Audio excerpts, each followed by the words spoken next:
Hey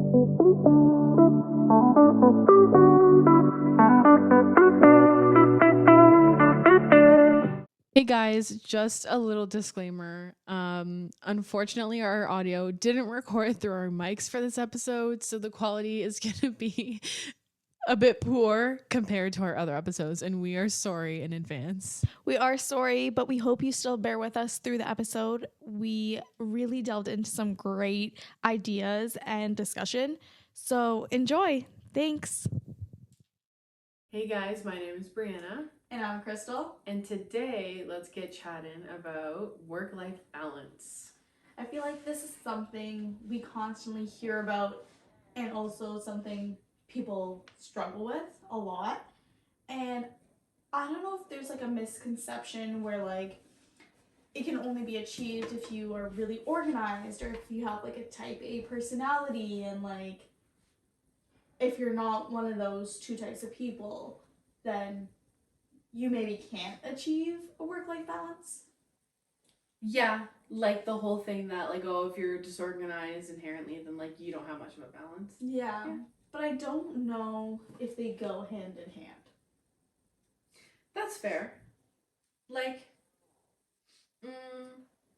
you think you can achieve work-life balance regardless of like personality type and whatever? Yeah, like I think it might be easier if you're more organized and you like to plan things. But then I also found myself thinking like people who are very type A personality might also be really invested in their work. So they might be like really organized and get a lot of things done, but are they really having that balance? Yeah, maybe it just feels like being so invested feels natural to them, so it feels like it's balanced even though it's not. Yeah. I agree with that. So to kick us off, I wanted to challenge this idea of work-life balance, like the expression and the idea of it. And I found this guy on YouTube, Simon S., and we'll have his video linked below. And he basically says he's uncomfortable with the idea of a work-life balance. Which is interesting, and I don't know if I agree. When I first heard that, I had to watch it. It's a short video, it's like 2 minutes. But I had to watch it again because I was like, what do you mean uncomfortable? Yeah. Like, I thought work-life balance is a good thing. But in hindsight, I get what he's getting at. Yeah, so his idea was like, well, if you think about the word balance, when you're balancing something, it's achieved by two opposing forces. So it's like we're pinning, work against life. And I was like, yeah, but isn't that kind of the idea of work-life balance? Yeah. But then he said something else. He said, don't be confined by the hours of the day. It's more about what you choose to give effort for. So it made me think, like, are they really oppositions in the sense that does it have to just be you work your 9 to 5 job and that's the time you do work in, and then after 5 is when the idea of life starts, where you do all the things that are fun? Or does it not have to be so separate? Mm-hmm. Can it be like meshed together? And he brought up the idea of like, if it's really sunny outside and you want to go for a walk, don't just do work because it's in the hours of 9 to 5. Get up and go for the walk. Mm-hmm. And I was like, maybe that's the point. Maybe this is like just society's conditioning of like, oh, you need to work and blah blah blah. Like,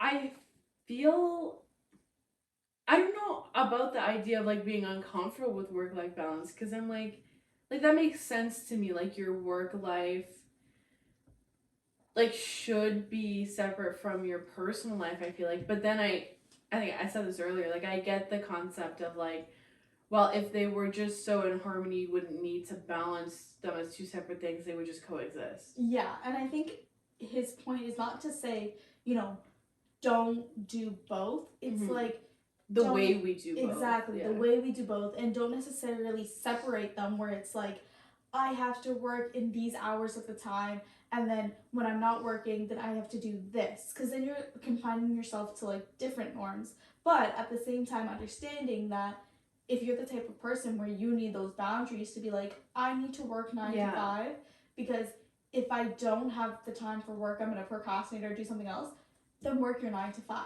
I think that's the issue I have. Like, or I feel like I'm the type of person, for example, who would bring my work into home.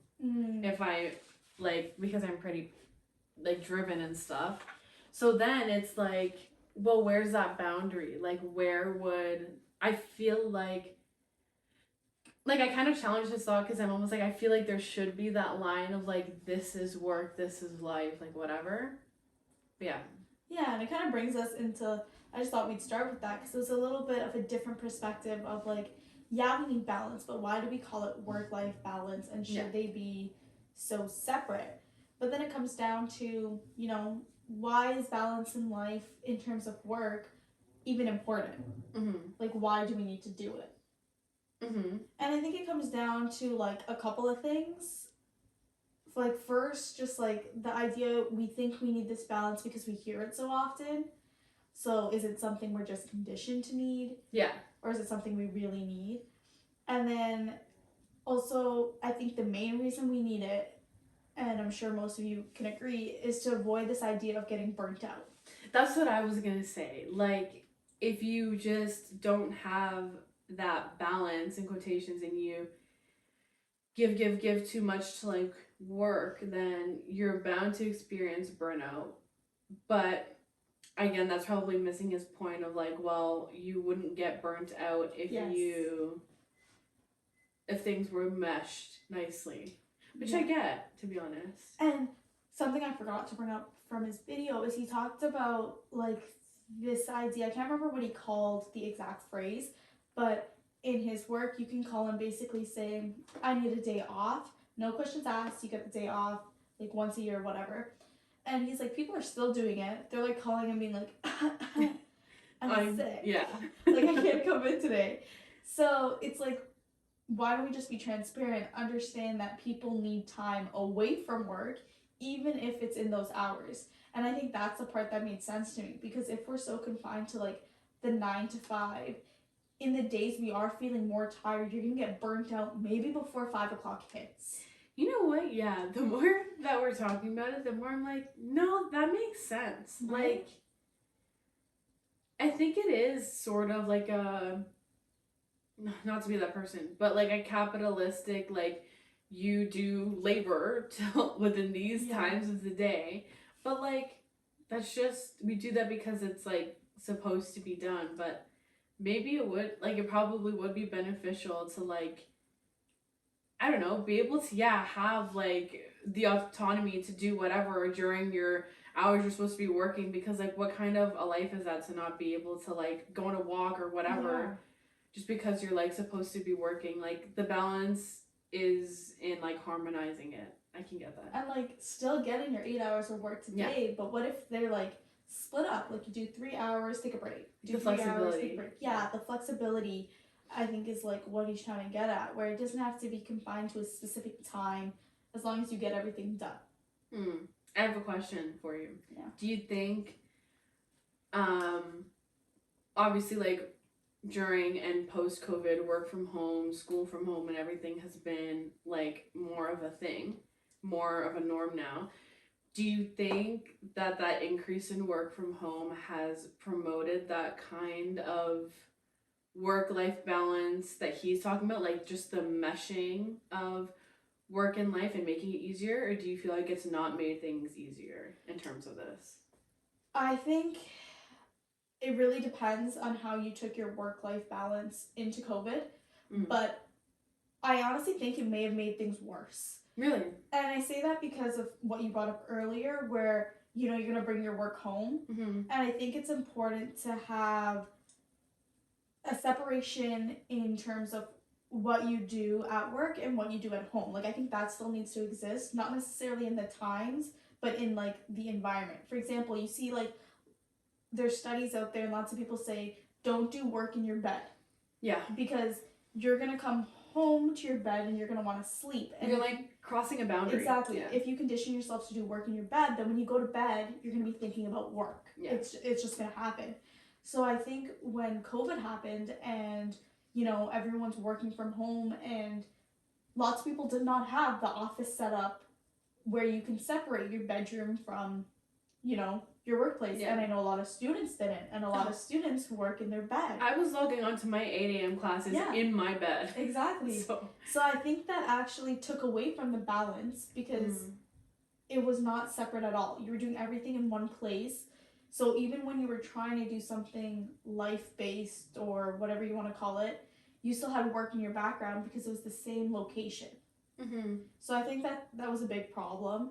Now, for people who were able to separate the things and, work at their kitchen table or have the home office if they're able to, I think you could have definitely taken advantage of that and taken more breaks, because you had, you weren't stuck based on certain times, and, go for the afternoon walk. Because I was thinking that might be a way that, like, really meshed with Simon S.'s, like, idea of work-life balance, because I know a lot of people, like, were going on their daily walks while on a Zoom meeting, or you're able to, like, have dinner with your family and do work before that, then after that do a little bit of work, have your me time, whatever. So I guess you can see it from either end, right? Because I thought, like, oh, you have that flexibility to do whatever in between your work, and, like, it meshes well, but also, yeah, you really are taking your work home. So I guess it's just a matter of, like, how you did it in perspective. Exactly. And it's a big example of why, even when you have the time and the space to do the work-life balance, people still don't achieve it. Yeah. And I know you mentioned, like, during COVID, people would go on lots of walks and stuff. And the theory is, yeah, they would.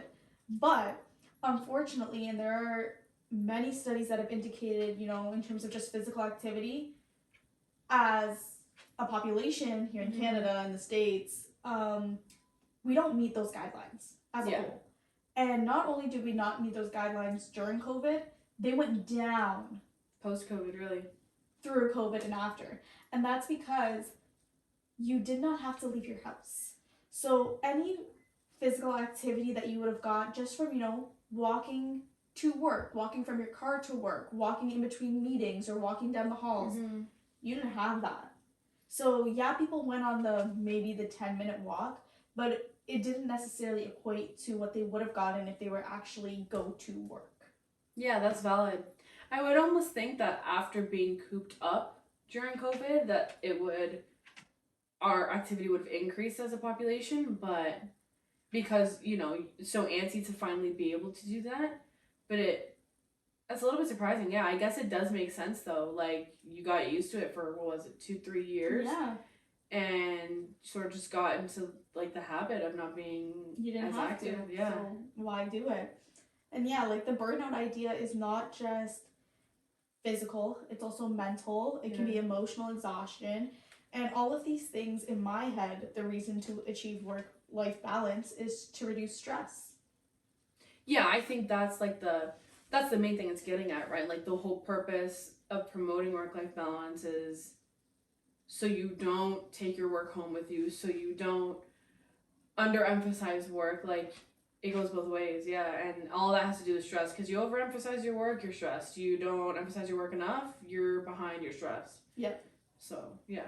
And if you think everything we're talking about is just nonsense, doesn't exist or whatever, there are science behind needing the work-life balance. Like, it's not just an idea that people talk about. No, it's literally something we need. And a study by Sprung and Rogers in 2021, so it was published in 2021, so probably took place pre-COVID. It takes a couple of years to actually get, your findings published.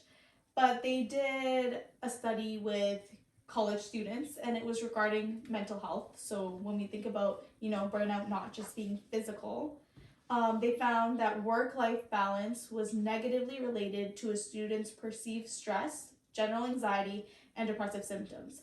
Now, that was taken straight from their article, but basically what that means is the more work-life balance you had, the less stress, general anxiety, and depressive symptoms you had.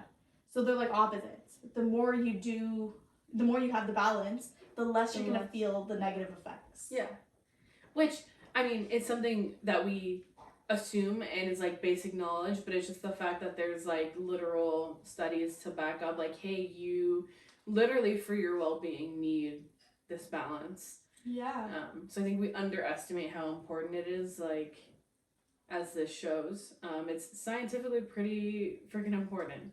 Yeah, and like the idea of stress plays such a big role, and I think it's such an important thing to talk about because in a lot of like mental health aspects and people, there's a lot of controversy with how you like define things, but also how they manifest in people. Like, because it can be so, not it can be, it is so subjective, yes, especially based on like different factors between people, like certain mental health struggles, certain, and then like physical health is another thing that is a factor. So it's like stress isn't linear, if that makes sense. Like there are some things that are objectively like triggering in terms of stress and stressful, but it's kind of like hard to pinpoint because it varies so much. I feel like it's very subjective. Yeah. It's very variable, and you know people have different tolerances. Yeah, so, that too. Like that plays such a huge part, and there's like vulnerability continuums of stress, so you could either be super high or super low, and like depending on where you are, you may be able to tolerate more or less, but it's not just an intrinsic thing. Your environment also plays a thing. Yeah. So you could have, you know, two people who lose their job. That could be very stressful. But you could have, you know, one person loses their job but, you know, had lots of savings, is in a good position with their family, everything's going okay. One person loses their job, is already in debt, marriage breaking out, kids are going crazy. Like, those are very different levels of stress. Yeah.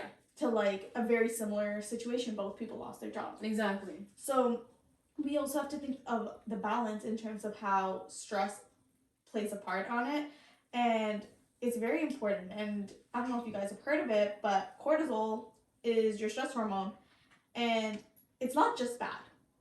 And I think that's something I want to touch on in this episode, is that stress is not just bad. And I think especially as students, university students, even in high school, you start to learn that like stress can be a hell of a motivator, and a sucky, like, not to glamorize it, like stress is not glamorous, like stress sucks, but there are contexts in which it is helpful and useful, and I think like differentiating that also helps with how we tolerate stress in certain situations or whatever, and then that like affects our well-being as well, because if you're more tolerant to stress in X context, it's gonna sort of stress you out less, like less physical strain, less mental strain, whatever. Yeah, and it comes down like your mind is powerful, and you know, throwback to our imposter syndrome episode, if you haven't listened to it, go listen. But we kind of talk about like you can think of things in two different ways. You can think, I did something last minute, I'm so lucky to have gotten a good mark. Or you can think, I did something last minute, you know, I got a good mark, but I've prepared so much in advance. Just because I did it last minute, like it's still my work. That like I put the time in to be able to do this last minute, like I can work on a time crunch, whatever. This whole idea of reframing things. Exactly. Like reframing your thoughts is so important. Yeah, and you can reframe your thoughts in a stressful environment as well. You could, like, every moment you encounter stress, you can either take that and dig yourself in the hole, or you can take that and become more resilient because of it. And I know almost every. Yes, yeah. It's disclaimer, don't cancel us. Almost every. Yes. Like, I think, I'm not saying in that moment it's easy or anything like that. In hindsight, that's when. Yeah, everything you do shapes you to be who you are and builds you up. So it depends on like how you look at things. But in terms of like stress as a whole, you know, I think definitely more research and more awareness is coming out, which plays into this work-life balance, because you are seeing people have random heart attacks at really young ages. And what's the reason for it? Stress. Literally stress. Literally stress. Yeah. And so a lot of it, especially in North America and our individualized societies, is tied to work. you need to work, you need to keep advancing in your career, you need to go, go, go. Yeah. There's a lack But of like, balance. at what cost though? And it's like Literally. scary to, like, people get scared and whatever when they see these cases on the news or whatever it may be, where like, oh, so and so dies from heart attack related to like literally stress. I'm like, oh, that's so unfortunate. Like, we should all be sure to maintain our stress better. And then you go on with your life Yeah. and you blah blah blah. But like, actually, like take in the repercussions physically on your health, mentally, everything that it can have. Like, I don't know, man. It's like kind of important to like actually actively work on. Yeah, like it's not just important as like in order to achieve happiness, it's good. But it's also literally Your life. lifespan, Yeah. your longevity, like It's yeah. in it. And I think it's kind of funny how the body works, but like as we age, cortisol also increases just in general. But it's funny to me because also as we age, life gets more complicated. Mm-hmm. So our body's telling us to be more stressed, life is telling us to be more stressed. So if you don't take in the value of a work-life balance and manage that stress, like it will take its toll inevitably. Yes, you are going to burn out, and that's just the reality. And also as we age, there's more cortisol, there's more stress in life, but that also leads to other things for people. Like we talked about, the heart attacks is a huge example, and like more common than we think. I feel like over my, not that we're old, but over our lifetime, like I've heard a couple like real life, even like family friends, like this happens and it's sad. And I think something that often gets misnoticed or think like, oh, it's just a coincidence, or oh, I always get sick at the wrong times. If you're a student, how often do you get sick around exam season? Oh my god, there's a reason. There is a reason. When you are stressed, your immune system goes down. Like significantly. I am one of those people. You will not catch me not getting sick at least twice each semester. Coincidentally, midterm time. Yep. Like, what are the, like, it's not what are the odds, like, it's real science. Yeah. Like, there are, like, it's correlational studies, but there's also, it's not just correlations, because you see the decreases in your immune function during those times of stress. Yeah. And so, all the more reason when you know it's going to be a stressful time of the year, well, whether that's like, time to pay taxes or time for exams or time for interviews or whatever that may be in your life, you need to promote work-life balance even more than you did before. And like, usually, obviously, there are unforeseen circumstances that bring stress that's impossible to prepare for. That's a matter of dealing with it best you can and reframing as best you can after. But for things like exams or whatever that you can foresee, that you know are gonna come up, like, it might feel tedious to prepare for them, but like the more you prepare and organize yourself, like the significantly less stressed you're going to be. Yeah. Duh, like that sounds obvious, but like when you put that into action, it actually makes all the difference. Especially like being a student, having prepared a lot less and a lot more for exams, like you feel the ease that it brings, and like it makes all of the difference. And it's like, even for the things that you can't predict, like stress, we need it. It's going to happen. Sometimes it'll happen in a good way. Oftentimes it happens in ways we don't like. But the more you prepare for it, the better you will be to handle whatever that situation will be. It'll probably still suck. That's reality. Yeah, like stress sucks. Yeah. It's about how you manage it, though. Exactly. Or you try to, at least. The effort is important. And like the idea of like, oh, everything so bad is happening at the same time. I often find the common thing in all those situations is stress. It's, whether that be like, the losing the job is a great example, just because I feel like it brings so much uncertainty and stress to someone. Mm-hmm. And then on top of that, like you get sick, or on top of that you break a bone, or on top of that, something else happens health-wise or to a family member or whatever. The common thing is all stress, and it builds. And it builds. So that's why it's important to, achieve this balance. But the thing is you can build yourself up in ways that are not just bad. Use stress to your advantage. And one way is exercise. Yeah. I definitely, not just because I'm a kinesiology student, but when you're dealing with anything, exercise is a stressor on your body. And I know people are like, oh, but stress is bad. Not all of it's bad. Yeah. And there's like actually studies that show that like exercise genuinely helps reduce your stress. Like it's, I know, enjoyable is a stretch for some people, I get it, but like you genuinely do feel like, oh, that's a relief. And That's it's not just like, okay, something you feel. Not that that's like not valid. If you feel better, do it. Like it actually physically. There are physical changes. When you exercise, you grow your brain. Like in a big blanket statement without getting too scientific. Getting into science, yeah. And you build the part of your brain that helps you deal with life stressors and things like anxiety and things like depression. And you build resilience for these things through exercise. So in your work-life balance, it's important. You know, people talk about relationships and family and friends, but you also need to remember to incorporate exercise into that balance. If, like, possible, yeah. Like, if... No, I don't even say if possible. Make it possible. Yeah, like, honestly, there are even small ways. Like, if all you can manage with the type of lifestyle you have is, like, a 20-minute walk, go on the 20-minute walk. Like, that's exercise. And it's like the little things that add up. Even if, you know, time is, well, we'll get into scheduling later, but if time is busy and you have the option, take the elevator or take the stairs, take the stairs. Do something that's a little bit harder. Your body will thank you, I promise. Yeah. But, yeah. I need to take that advice. And now getting into what this episode is kind of titled, like, how do we actually do this? Like, how do we reduce the stress with balance?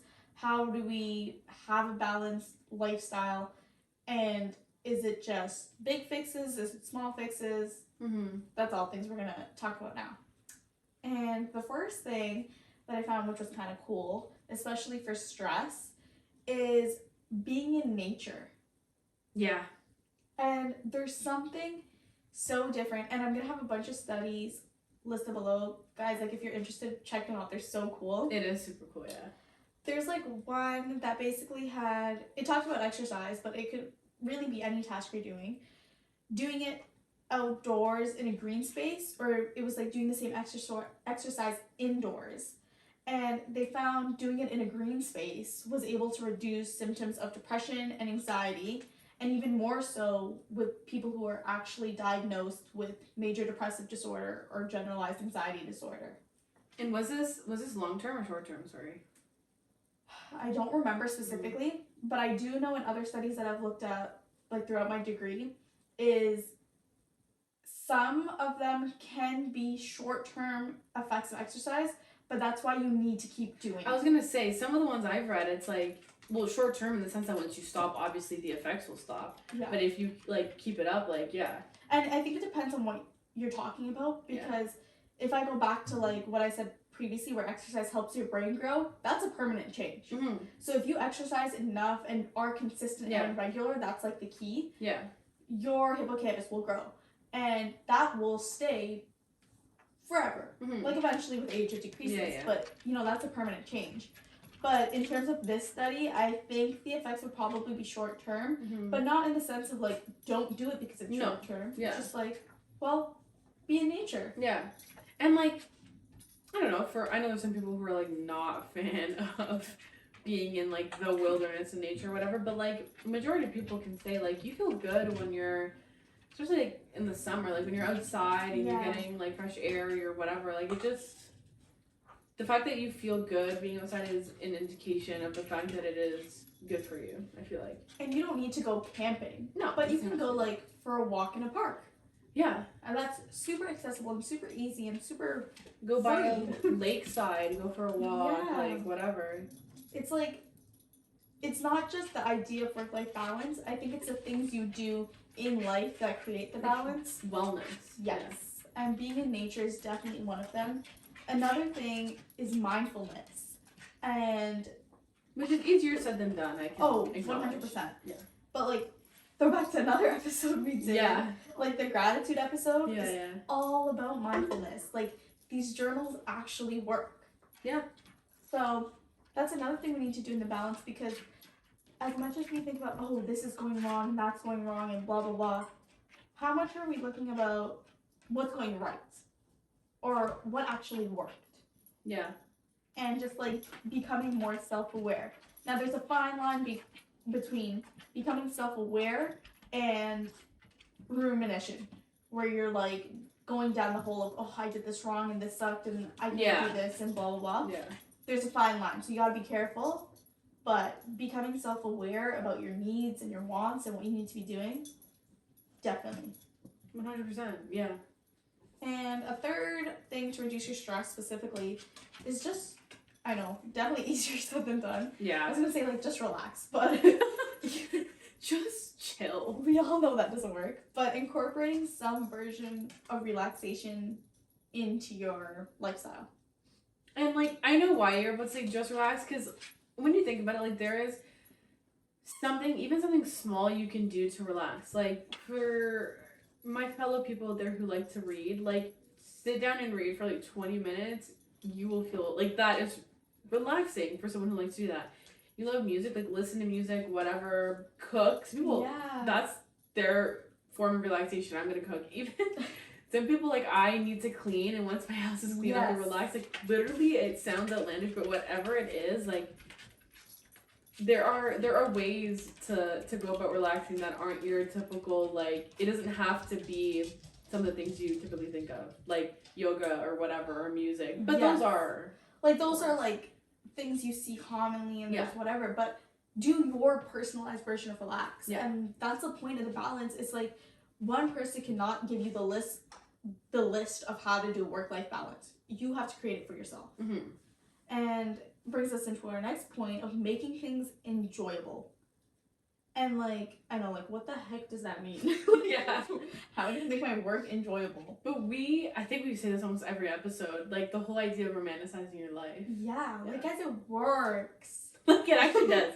Especially, again, like, as students, like, I feel like school is not always enjoyable, but it feels more enjoyable when I get my coffee and I'm in a nice study space. If I can't study outside, like, if I'm outside, I'm like making the conditions for doing maybe an unenjoyable or stressful thing, making it enjoyable. Exactly. And like, not that, you know, like, appearances matter or whatever, but for me specifically, I found such a big difference when I started like putting effort into my outfits to go to school, if that makes sense. It's not silly though, because so many people are like, when I look good, I feel good.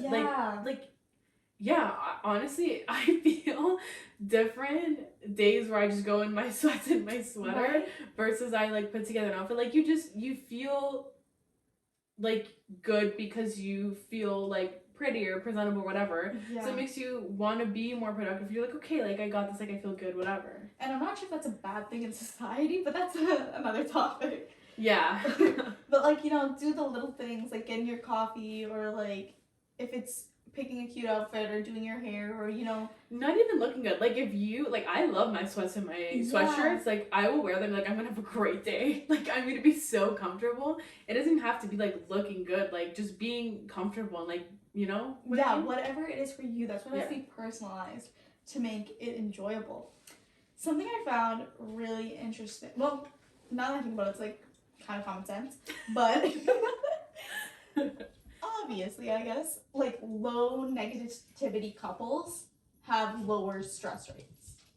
And I'm thinking about it, I'm like, yeah, that makes sense. Yeah, that makes sense. Low negativity couples. Yeah. Like, just like on their outcome in life and like probably like arguments and things like that. Just more lighthearted, like, not so serious, And I think it's not just couples. I think it comes down to like who you surround yourself with. Yeah. And that's so important for balance and for your life, because if you're constantly surrounded by someone who's like really stressed and handles their stress poorly, and like that's all you surround yourself with, it's gonna rub off on you.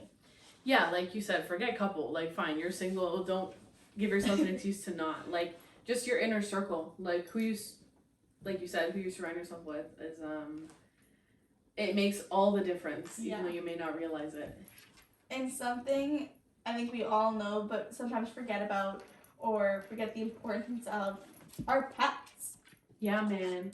There's a reason therapy dogs are a thing. Yes, and it's not just like Not just dogs either. exactly. Yeah. And there's a study actually that shows like having a dog as like your support companion can sometimes be even better than having a human.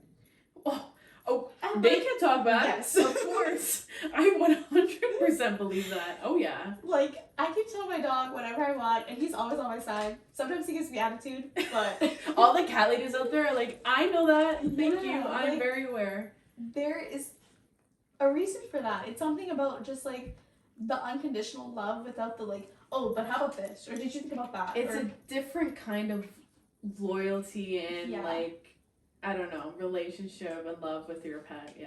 So if you can like get a dog, that would be amazing. But if you just like find a pet that you can like get that companionship from, really recommend it. Yeah. Incorporating it into your balance. Hit up a friend that has dog. Hey, can I come over for like 30 minutes? You don't even need to be home. I just need to see your dog. But like all these techniques are just, you know, made to actually just reduce stress in your life, and they work. So we've covered why it's important to have a balance, how to first, you know, bring down that stress so you can get the balance, but how do we actually achieve a work-life balance? Yes. And that's next. So I 100% and I believe with everything in me is you have to plan. Yeah, maybe it's just our personality types, but dude, I would simply pass away if I didn't plan things, everything, my months, my weeks. Like, it may sound ridiculous, but like, you don't realize how much stress you are taking off of yourself when you plan things. Yes. And I think I don't know if it was just me, but I would plan everything work related, and I would never, like, I have a planner, a physical planner, and I would write down everything work related or everything school related, and I used to never write anything fun. Like, if I was going to the gym, or if I was hanging out with friends, or if I was doing anything social, I would not put that in. I used to do the same, but I've stopped doing that. Now I put it into my calendar as well. Because it did two things to me. The first one is like, oh, it's not on my planner. Do I really need to do this because I'm not going to be productive? Yeah, that's the huge one. And like this guilt almost. Yes. Yeah. The guilt of taking time to enjoy life. Like, why the hell do we feel guilty? And I think that's why the guy mentioned in the beginning, his like, he doesn't like the idea of work-life balance. I definitely think this comes into play because it's like, oh, but I need to be productive between 9 to 5. Yeah. Yeah. Why can't that productivity be going on a walk? Why is going on a walk not productive, even though it's good for my mental health? It'll lower my stress. It'll help me with aging. Yeah, no, that's fine. Like, it is productive. Why as a society do we view things that are fun to not be productive? Yeah, and by putting it in your calendar, you're like, no, like, this is scheduled into, this is penciled in, like, it needs to be done. Like, yeah. So I definitely think schedule, but don't just schedule work. Schedule literally fun time. Schedule break. Yeah. Schedule time to eat lunch. Yeah, if it'll get you to actually do it. Yeah, whatever it is. Like, schedule it in. But I also think, and I've heard people say, when they've tried to schedule, they felt stressed because if they weren't able to complete that task that day, it feels like a failure. It feels like a failure. But I promise you, if you get into a habit of scheduling and knowing your time management better, it will help. And one thing that I did when I started was I would never say, like, do this assignment. I would say start the assignment. I think it's important to, when you're planning and scheduling, keep in mind that they're, at the most, they're guidelines. Like, you need to be flexible and understanding with yourself, or the entire point of planning is out the window. There's no point if you make it some rigid deadline, and then if you don't meet it, oh, well, game over. Like, it is a guideline. Like, preferably you know, make them to meet them, but, like, keep in mind that it is a guideline. Yeah, and I often do, like, if I'm doing an assignment or whatever, and I think it's going to take me an hour and a half to do, I'll say, block it in my schedule for 2 hours. Mm-hmm. Like, build in the flexibility with yourself, because then if you need a little bit of extra time after the hour and a half, you won't feel bad. It's there. Mm-hmm. And if you end up finishing in an hour and a half, you're gonna be like, oh yeah, I finished earlier than I thought I would. Yeah. So definitely you need to be flexible. I also think you need to know your goals and know that, well, the question, is my goal just one thing? Is the only thing I want in life to be successful in my work? If that is, then that's your goal, that's fine. But if it's more than one thing, then you also have to consider that. What are your goals in work? What are your goals with your family? What are your goals in your spiritual life and exercise and hobbies? You have to think about all of that when it comes to work-life balance. Yeah, because then, like, I feel like that goes in tandem with planning. Like, what are you planning towards? Yeah. Or for? Like, if you don't really have that in mind. And I can understand how this might actually sound more overwhelming. Yeah. Than helpful. Because you're like, well, wait, you're telling me that I need to have my goals figured out, and then I need to plan, and then blah, blah, blah. Like, I've also said this 1,000 times in episodes, I feel like, but, like, baby steps. Yeah. Like, they don't need to, like, you don't need to plan your entire life, even your month. Like, just because I plan my months doesn't mean that's, like, right or the way to go. Like, it can start as simple as, like, planning, even just, like, your mornings or your evenings. Yeah. And then, like, going from there. Like, it's more about making a practice of it than it is about, like, doing it in a certain way or doing it right.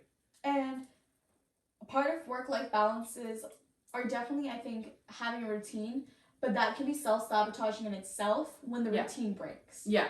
And I know, like, for me, when plans change and I don't have it planned out, it ends up adding more stress, but I think it's the idea of knowing, like, you have to be flexible in that process. And going back to, like, those goals, or, like, not even just goals, just, like, what's important to you. Because chances are there's going to be time in life where you're going to have to put in more work than you do with the balance of life. Like, the hard reality, sometimes that happens. Month ends happen, exam season happens, whatever.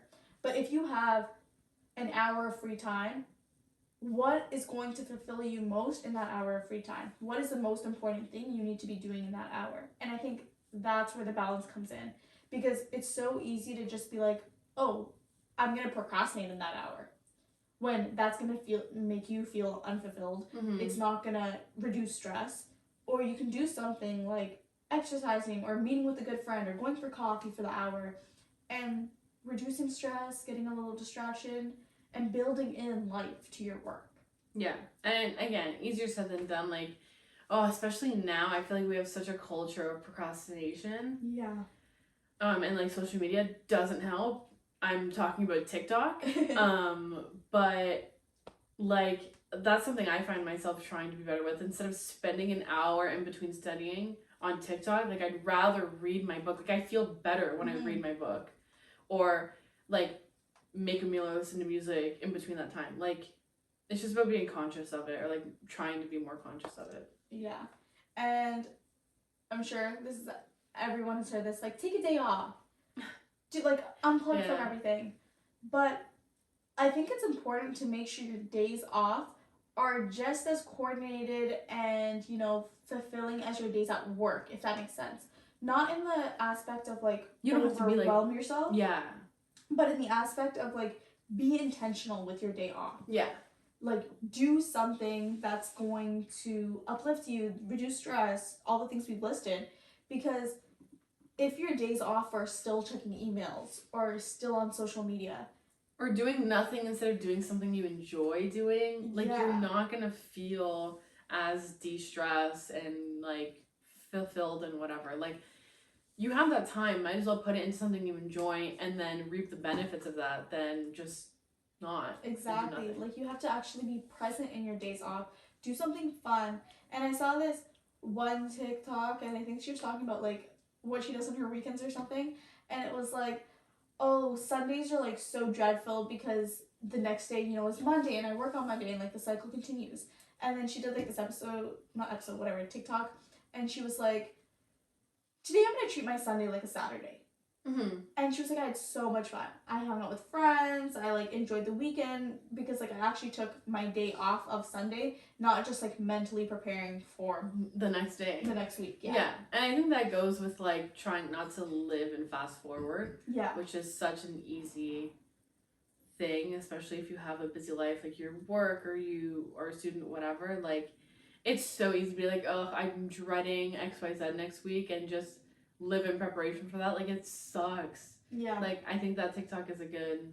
And it's like, if you're gonna stay home and do nothing, how much are you really gonna mentally prepare for the next day? Like, realistically. Yeah. How is that preparing at all? Yeah.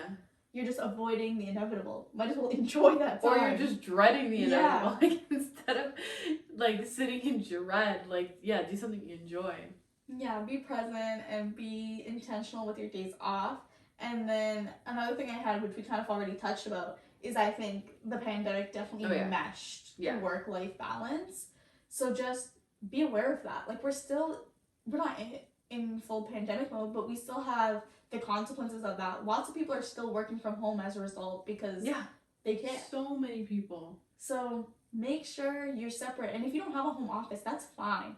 But just somehow create some mental, physical barrier between, your time off at home and your time at work at home.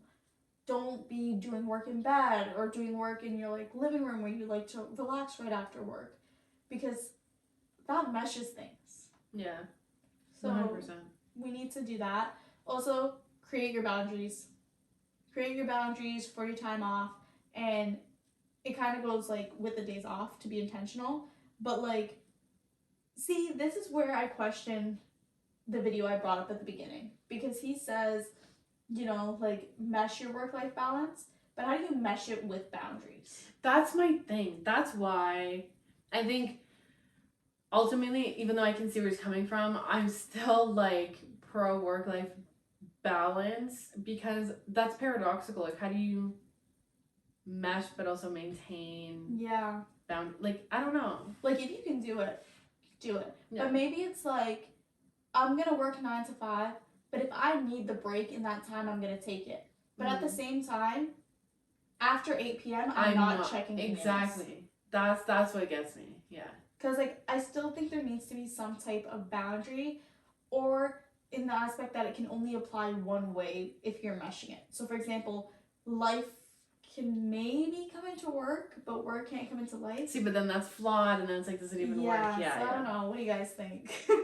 Watch the video, let us know. It gets confusing, but I definitely think you need some kind of boundary, especially when you're in the moments of life, because you can't be checking the emails or doing the assignment or whatever when you're supposed to be having time to de-stress. Yeah. It's not gonna work.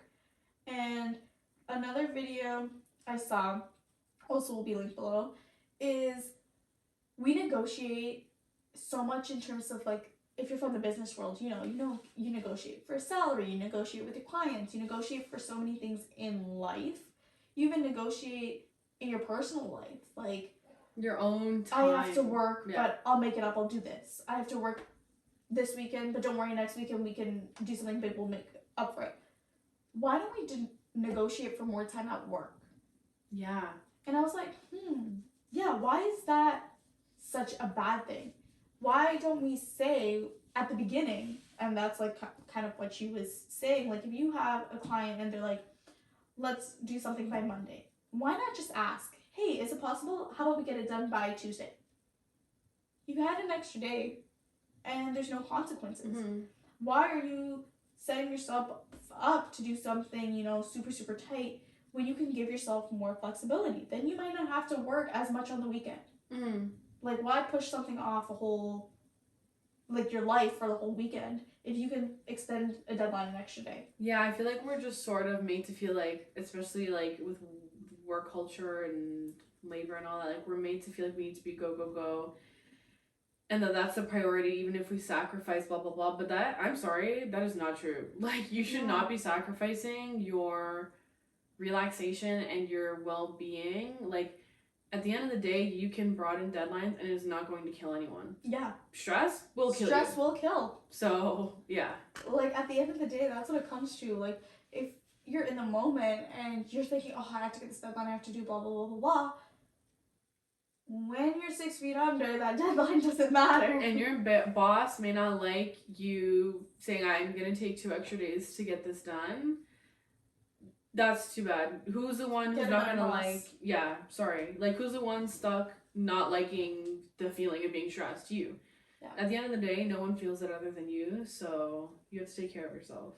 And like the last two things that I definitely go into the work-life balance are being proactive as much as you can be. Of course, there's unforeseen circumstances that come up all the time, but be proactive in the sense I highly encourage planning and scheduling. Yeah. And if you can, like, if you can for the month, kudos to you. I think that's a lot for me. It but is I a lot, plan my week. At the very least. Yeah, like on the weekend, I'll plan the whole week, get like a rough idea of what I want to do. But I'll still use my planner if I know like something's coming up next month. I'll write it in, like schedule it already, so you know. Oh, I have this coming up when you're looking up, like looking in the future. I have this coming up, so I need to make sure I have everything else done before this. So then like you can be proactive with your assignments, with your work, with your life, and be like, oh, looks like this time's a busy time. Hey, I haven't seen you in a while. I'm gonna be really busy this time. Yeah. Can we plan something now before it gets hectic? Yeah. Like, you gotta take those steps. 100%. And, like, you feel better if you do. So, even though, again, it's easier said than done, like, it's about getting into the practice of doing it. Yeah. What do you think is the hardest part for achieving work-life balance? Because I feel like it's so talked about, and there's so many answers that are out there, and everything we've said today is probably things you guys have heard before. So why do we still, as humans, struggle with it? Honestly, I feel like the two biggest things are that people have a hard time setting boundaries, like a really hard time. And also like the motivation. Like I mentioned this earlier, but I feel like there's such a like procrastination culture or whatever. So even for myself, like I've found at times that like when trying to be more mindful or productive or balanced or whatever it may be, like it's doing it that like is so hard. Like, oh my god, just do it. Like, and then once you do, it's easy. So like the motivation to actually do things that will make it easier for you, and then like actually setting but maintaining those balances or those boundaries. Sorry. And you brought up a good point with like the Whoa. Guess I can't We're speak done. anymore. With the procrastination idea, because I wonder if the way people are currently doing work-life balance is I'm gonna work, and then in my procrastination I'm gonna do maybe like a fun-ish hobby, whether that be like social media, TikTok, video games, whatever it might be. But the things they choose to fill that time with is not productive for them as a person or for their health. That, but not only that, I feel like, I don't know, I see this with a lot of people around me, including myself at times. Like, I'm not perfect. I feel like a lot of us are working off of procrastination. Like, oh, I've procrastinated so much, everything I'm doing is to catch up. So I feel like that's the issue, or one of the issues, which is like, what do you mean plan my day, my week? I'm catching up on whatever XYZ because I procrastinated. Forget planning. So, like, such a good question because I feel like there's so many answers, but yeah, I feel like procrastination goes hand in hand with having a hard time just like actually getting oneself to like do what they need to do. And I know a lot of people, like, for those of you who are like people pleasers, like it's hard to maintain those boundaries where it's like, okay, well, I want to look like I care about my profession because I want to excel, or I want a promotion, so I need to show that like I'm putting in the time and the work or whatever, and then that makes boundaries blurry, and then like, you know what I mean? Yeah. I don't know, what about you? It's like, it's not easy, and we've provided a lot of tips, so hopefully you guys find ways to first reduce your stress. Yeah. Because if you're stressed, chances are planning the work-life balance is not gonna happen. Yeah, it's not happening. And then once you find a way to lower your stress, plan the work-life balance, stick to it, and incorporate those ways to reduce stress in that balance. Like, it's a balance for a reason. So, yeah. Yeah, I think this is important. Hopefully everyone takes something away from it, because Stress is a killer, like no joke. Yeah.